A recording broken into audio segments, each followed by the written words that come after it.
గ్రహణాలకి గర్భిణీ స్త్రీలకి వంకర్లు రావడం, బిడ్డలకు వంకర్లు రావడం సంబంధం లేదు. గ్రహణాలు అంటే నీడలవి. సూర్యగ్రహణం, చంద్రగ్రహణం నీడలవి. రాహువు కేతు అని మన సబ్జెక్టులు రాసి ఉన్నాయి. రాహువు లేడు, కేతువు లేడు, రెండు నీడలై. ఆ నీడల ప్రభావం మనిషి జీవితం మీద, గట్టు పుట్టుబోయే బిడ్డ మీద ఉండదు. ఎందుకంటే బిడ్డలో అవయవాలన్నీ ఫామ్ అయ్యేది మొదటి 3 నెలల్లోనే, తర్వాత ఫామ్ అయ్యేది ఏమి ఉండదు. 3 నెలల తర్వాత ఏ గర్భిణీ స్త్రీ బయటకు వచ్చినా ఏ ప్రభావం పడదు.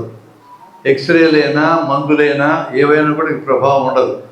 మొదటి 3 నెలల్లో ఎక్స్రేలు తీసుకోవద్దు, మందులు తీసుకోవద్దు. ఎందుకంటే ముఖ్యమైన జెనెటిక్గా వచ్చే దాంట్లో దగ్గర సంబంధాలు పెళ్లి చేసుకుంటే బిడ్డలకి అంగవైకల్యాలు పుట్టుకతో రావచ్చు. ఈ మూటిని అవాయిడ్ చేయమంటారు. మొదటి 3 నెలల్లోనైనా గర్భిణీ స్త్రీ బయటికి పోతే పడుతుందా దాని మీద ప్రభావం అంటే, గ్రహణాల సమయంలో మామూలుగా వచ్చే కిరణాలు కూడా తగ్గిపోతాయి. ఒకవేళ మామూలుగా వచ్చే కిరణాల్లో, సూర్యుడి కిరణాల్లో కాస్మిక్ కిరణాలు కొన్ని ఉంటాయి. వాటి వలన మొదటి 3 నెలల్లో ఇబ్బంది అవుతుంది గర్భిణీకి అనుకోవచ్చు. కానీ మీ ఓజోన్ పొర మొత్తం ఫిల్టర్ చేసేస్తాయి, కానీ కిందకు కూడా రావు. అందువలన ఫర్ ఆల్ ప్రాక్టికల్ పర్పజెస్ గర్భిణీ స్త్రీ యొక్క బిడ్డ మీద గ్రహణాల ప్రభావము ఉండదు. అది కరెక్ట్ ఆన్సర్. అయితే మనం పందెం కట్టకూడదు.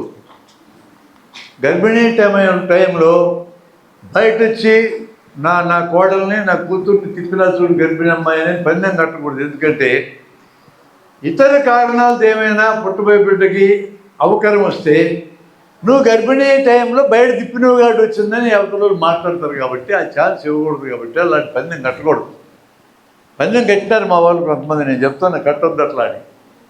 అది సరైనది కాదు. ఎందుకంటే బిడ్డలకి అంగవైకల్యాలు పుట్టుకతో రావడానికి కారణాలు చాలా ఉన్నాయి.